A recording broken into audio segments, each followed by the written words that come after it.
My family ignored me for years. At Thanksgiving, I casually mentioned my $160 million fortune.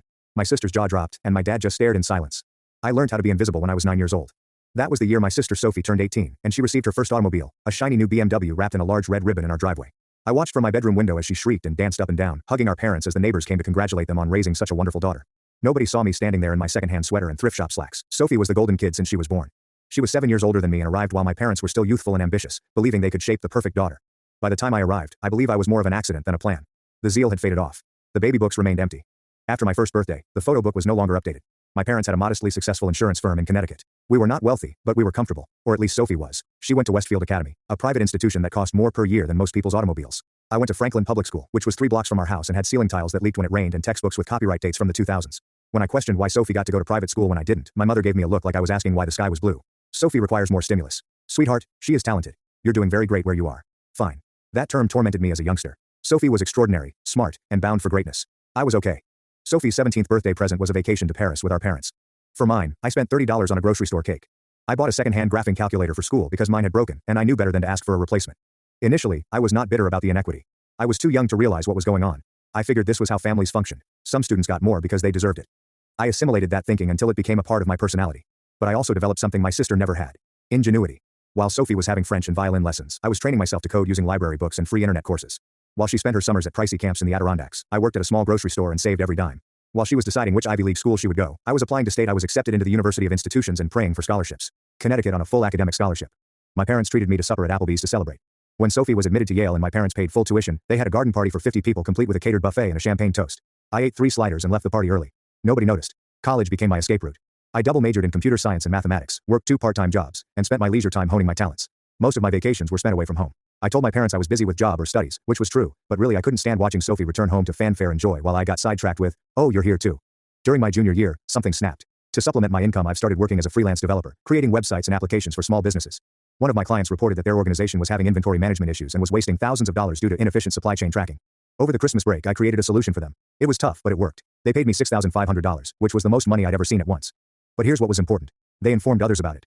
Within 6 months, I had 10 organizations requesting comparable solutions. I reduced to part-time student status and focused entirely on developing better, more complicated software. I slept 4 hours a night, lived off ramen and coffee, and programmed till my fingers ached. The software evolved. I dubbed it SupplySync, and it grew into something far greater than I could have imagined. A full supply chain management platform capable of integrating with current systems and providing real-time statistics. I was 21 years old and ran a real technology firm from my dorm room. I earned my bachelor's degree at the age of 22. Sophie had graduated from Yale the previous year and was working at a top marketing business in Manhattan, living in an apartment that our parents had helped her acquire. They were quite proud. They would exhibit images of her corner office as if they had created it themselves. I was still invisible. They were aware that I had graduated and that I was working with computers, but they were uninterested in the facts.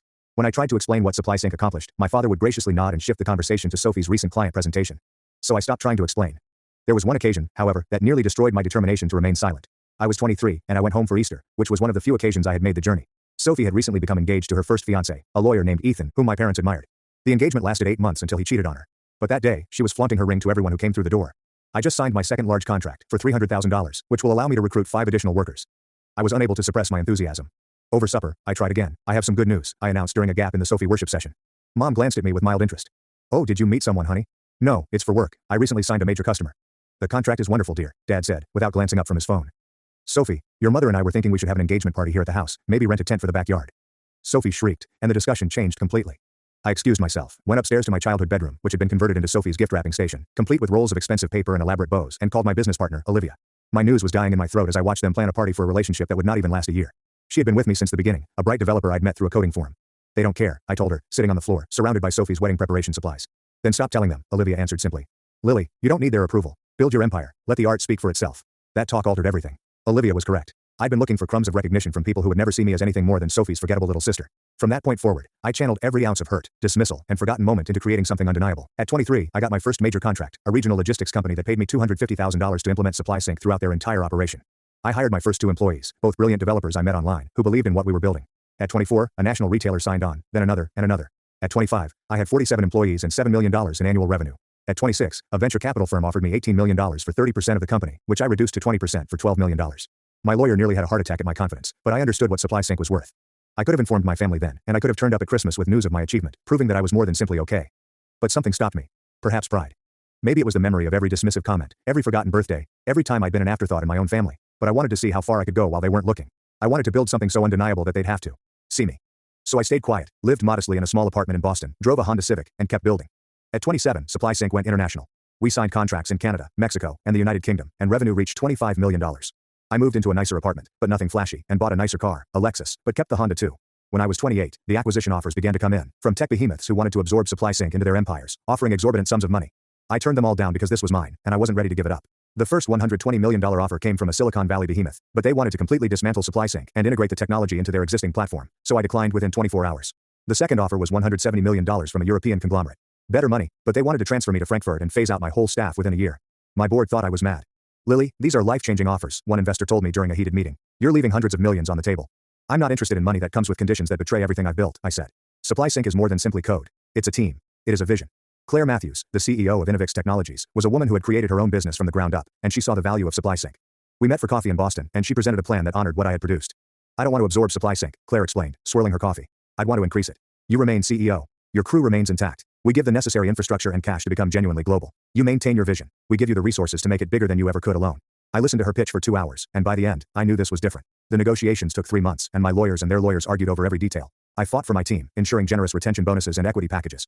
Claire grinned across the conference table when we eventually agreed on $280 million with all of my demands fulfilled, saying, "You drive a hard bargain." I battled for creative autonomy, the power to reject choices that jeopardized our essential beliefs, and everything else that was important to me. I know my worth, I said. I've spent my entire life having others undervalue me. I'm finished with that. Innovix Technologies made a $270 million offer to acquire SupplySync, but keep it as an independent subsidiary. I would remain CEO and maintain creative control, while they would provide the infrastructure to scale globally. I couldn't refuse the offer. I negotiated up to $310 million, and after taxes, legal fees, and setting aside money for my employees' bonuses, I personally walked away with $160 million. I kept $25 million liquid and invested the rest in a diversified portfolio created by my financial advisor. At the age of 28, I had more money than I could spend in 3 lifetimes, and my family had no idea. Sophie, on the other hand, had become engaged to Chase, a hedge fund manager. My father once suggested I apply for a job at his insurance company because they needed someone with computer skills, and my mother would occasionally ask if I was still programming, as if it was a hobby I might outgrow. My parents were overjoyed, so I flew in for the engagement party, gave them a $300 gift card to their registry, and left before the speeches began. Sophie didn't notice I was gone until the next day, and the acquisition closed in October. By November, I'd settled into my new role, signed a 5-year contract with Innovix Technologies, and began planning what to do with my newfound wealth. I donated anonymously to my old public school, funding a complete technology lab renovation, and established scholarship funds. I also purchased my first real piece of luxury, a beautiful house in Brookline with a view of the Charles River. But I didn't post about it or tell anyone outside of my close circle. Thanksgiving was approaching, and for the first time in years, I wanted to go home, not because I'd softened toward my family, but because I'd realized something. Their opinion of me no longer mattered. I'd spent so long desperate for their validation, recognition, and pride, but I didn't need it anymore. I'd validated myself. I contacted my mother to confirm my arrival, and she seemed shocked. "Oh, excellent. Honey, Sophie and Chase will also be there. Chase's parents could come by. It'll be a wonderful family reunion." A pause. "You're still doing that computer stuff, right? Are you earning enough to get by? Your father knows someone who might be hiring." I smiled at the phone. "I'm fine, Mom. Really fine." "That's good. See you Thursday." I packed a suitcase, including one special item. The folder with the acquisition documentation, which I had been storing not for a spectacular surprise. I didn't know if I'd say anything at all, but I wanted it with me as a reminder of what I'd accomplished without them. The drive to Connecticut felt different this time. Normally I'd spend the entire trip preparing myself for disappointment, preparing to be overlooked and undervalued. This time, I listened to music and enjoyed the fall colors. But there was something else too. A strange calm I'd never felt before. I kept thinking about a conversation I'd had with my therapist, Dr. Chen, the week before. I'd started seeing her 2 years ago, finally ready to unpack the damage of growing up invisible. "Why do you want to go to Thanksgiving?" She'd asked me. "What do you hope to gain from this?" I had been sitting with that question for a long time. "I think I want to see if I still care," I eventually concluded. "If their opinion of me still has power over me, which it does, then I know I still have work to do. But if it doesn't," I'd smiled. "Then I'm free." Dr. Chen had nodded.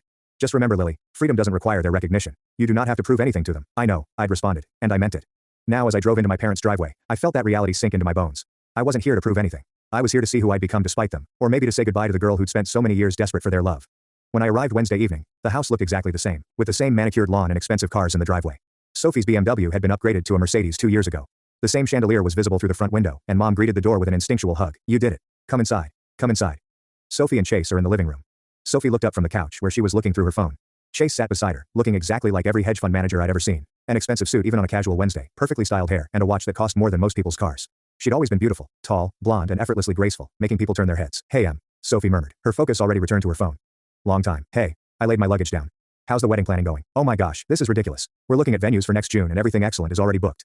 Mom has been assisting me. Thank God." Chase's mother too. "It's basically a full-time job," she remarked, barely glancing up from her phone. Dad arrived from his desk, reading spectacles perched on his nose. "Good to see you, Lily. How are things going on the job?" "It is good. Very good. Do you still have computers?" "Yes, Dad. Still using computers?" He nodded, already losing interest. "Well, that's steady employment. I'm hoping for good benefits." Sophie sneered. "Dad, she is a programmer, not a doctor. The advantages are presumably simple." I could have corrected her. I might have highlighted that my benefits package at Innovix Technologies included complete health care, unlimited PTO, stock options, and a personal financial advisor. Instead, I claimed they were acceptable. My compensation alone was $700,000 per year, excluding incentives. Thanksgiving Day arrived with the typical chaos. Mom had been cooking since dawn, rejecting help but yet whining about how much labor it was. Sophie directed Chase around like he was a staff member, having him move furniture and set up the dining room to her specifications. I helped where I could, mostly staying in the kitchen, chopping vegetables and trying not to get in the way. Aunt Laura arrived around noon with her husband, Uncle Dan, and their 2 children. Laura was Mom's older sister, and she had always been cut from the same cloth, obsessed with appearances and success. Ryan and Ava, her children, were now adolescents with entitled attitudes that stemmed from never being told no. Lily, Laura kissed both of my cheeks. Look at you, still single. I see. Do not worry, honey, the proper guy will come along. You simply need to put yourself out there more. Maybe try one of those apps. I'm not really looking right now on Laura. Oh, nonsense. Everyone's looking. You don't want to end up alone, do you? She turned to Sophie. Now, Sophie, tell me everything about the wedding. I want all the details. I retreated to the kitchen. Dinner was called at 3 p.m. We all gathered around the extended dining table, Mom and Dad at the heads, Sophie and Chase on one side with Laura's family, and me squeezed in between Ryan and Uncle Dan on the other side. Dad remarked, Grace, we passed dishes. Conversation began, and as usual, it concentrated on Sophie. There was turkey stuffing, mashed potatoes, green bean casserole, and canned cranberry sauce that no one ate. So Chase, my dad began. Sophie tells me you just got promoted. Chase grinned modestly. Yes, sir. Managing director. It's a significant step up. That is fantastic. You two are actually creating a life together. I'm very proud. Dad smiled at them. Thank you, Mr. Reed. We are very excited about the future. Sophie grasped Chase's hand. We're searching for properties in Westchester with at least 5 bedrooms and a decent school district. We hope to start a family in a few years. Mom absolutely sparkled. Oh, Sophie, that's fantastic. You're going to be a lovely mommy. I felt a shift inside me as I observed this encounter. There was no envy or grief, just an anthropological wonder. I studied my mother's face as she gazed adoringly at Sophie, trying to remember if she'd ever looked at me that way, but I couldn't recall a single instance. Dad was beaming at Chase, as if he'd personally selected him from a catalog of perfect sons-in-law. You have a good head on your shoulders, son. Sophie is blessed to have you. Chase smiled humbly, but I noticed a faint smirk, the grin of a guy who understood just how precious he was in this family's eyes. He was the golden son-in-law for the golden daughter, another accomplishment for them to boast about. While building Supply Sync, I reflected on my own dating life, which had been sparse. I'd had relationships, a few serious ones, but I'd never brought anyone home. What was the point? So they could compare him to Chase? So my mother could make that pinched expression she gets when I do anything that draws attention away from Sophie? No, I'd kept that part of my life separate, protected, just like everything else that mattered to me. Laura leaned forwards. What is your budget for the home? We're looking in the 1.5 to 2.5 million range, Chase remarked casually, like he was talking the weather. Everyone made pleased sounds. Ryan inquired if they'd have a pool, and Ava asked if she might come. I ate my turkey and said nothing. And the wedding, Laura added. Have you made a budget for it? Sophie laughed. We wanted to be unique. We're thinking about $250,000. Dad is assisting with part of it, and Chase's folks are also contributing. $250,000 for one day. I considered about the scholarships that money could finance and the lives it might alter, but I kept that notion to myself. You deserve it, sweetheart, she added. It's your special day. Sophie's wedding, Sophie's future house, Sophie's work, Chase's advancement, their wonderful life together. I might have easily been a piece of furniture. Uncle Dan, to his credit, ultimately reached out to me. So, Lily, how about you? How is your work going? The table became silent, and everyone stared at me with hazy curiosity, as if I were ready to deliver a weather report. It's going well, I said simply. Are you still doing computer programming? Dad inquired. Yeah, that's nice, honey. Mom replied in that tone. That actually meant, can we get back to talking about Sophie now? Sophie genuinely laughed. Lily is being modest. I'm sure she is doing well with her tiny applications or whatever. Little apps. My software handled millions of transactions every day over 4 continents, but they were little apps. Actually, I heard myself add, I've recently had some changes at work. Oh, Mom said, perking up somewhat. Did you receive a promotion? That's nice, dear. Something like that. Sophie was already looking bored and reaching for her wine glass while Chase was checking his phone beneath the table. I sold my company, I murmured, and the words lingered in the air for a while. Everyone was still digesting and didn't fully grasp. What is your company? Dad's face wrinkled. I thought you worked for somebody else. No, I've owned my own firm for 7 years. Supply Sync. It is a supply chain management software platform. I was the founder and CEO. Sophie's fingers froze halfway to her mouth. Wait, what? I started it in college. I built it up. We conducted operations in 8 nations last month. I sold it to Innovix Technologies. The stillness was oppressive and Laura's fork clattered against her plate. I took a sip of water, allowing the moment to stretch. The sale was $280 million, and after taxes and other charges, I cleared $160 million myself. I apologize. Did you say millions? Yes. That's not possible. Sophie gasped. You are a coder. You live in a little apartment and drive a Honda. I still own my Honda, but I also purchased a Lexus. And the flat isn't small. It's only minimal. I also just purchased a home in Brooklyn. Chase was gazing at me like I had a second head. Brooklyn? Those houses begin at... Mine was $4 million, I responded quietly. Waterfront, 5 bedrooms, 3-vehicle garage. I paid cash. Sophie's face had become white. It's a joke. This must be a joke. It's not a joke. I took out my phone, opened my banking app, and showed them the amount of simply my checking account. $25,500,000, which I kept liquid. The rest is invested. Laura shrieked, frightening everyone. Oh my God, that's real. That's a real number. Mom snatched the phone from my grasp, peering at it as if it could bite her. Her mouth opened and closed like a fish. How are you, Lily? When did this happen? I've been developing Supply Sync since I was 21. 7 years. I've had large clientele for 5 years. I just never acknowledged it since no one asked. I looked Sophie in the eyes and said, you said I was doing fine with my little apps. You were not mistaken. I was okay. Better than fine. Dad had turned absolutely pale. But why didn't you tell us? We are your family. Because you never wanted to know. Every time I tried to discuss my work, you turned the conversation to Sophie. Every accomplishment I had was ignored. Every time I returned home, I was invisible. My voice was firm and quiet. So, I stopped trying to be noticed by you. I created something magnificent without your approval, aid, or even your notice. Sophie smacked her fingers against the table. This is. You made us believe you were struggling. You made me feel sad for you. Have you felt sorry for me, Sophie? Really? I chuckled without amusement. You never thought about me at all. We would have helped you if you'd needed it. I've never needed it. That is the point. While you were getting everything handed to you, the private school, the cars, the trips, the money for Yale, I was working on something real. I worked 80-hour weeks. I taught myself everything. I earned every single dollar. Chase was feverishly texting on his phone, plainly glancing at me. His eyes widened. Holy, she's speaking the truth. Lily Reed, the founder of SupplySync. The transaction generated headlines. It is all here. Forbes described her as one of the most successful female tech entrepreneurs under 30. Laura grabbed his phone and hastily read, there are pictures. Lily attends conferences. Lily met with, oh my God, is that the governor? Mom was weeping now, mascara dripping down her cheeks.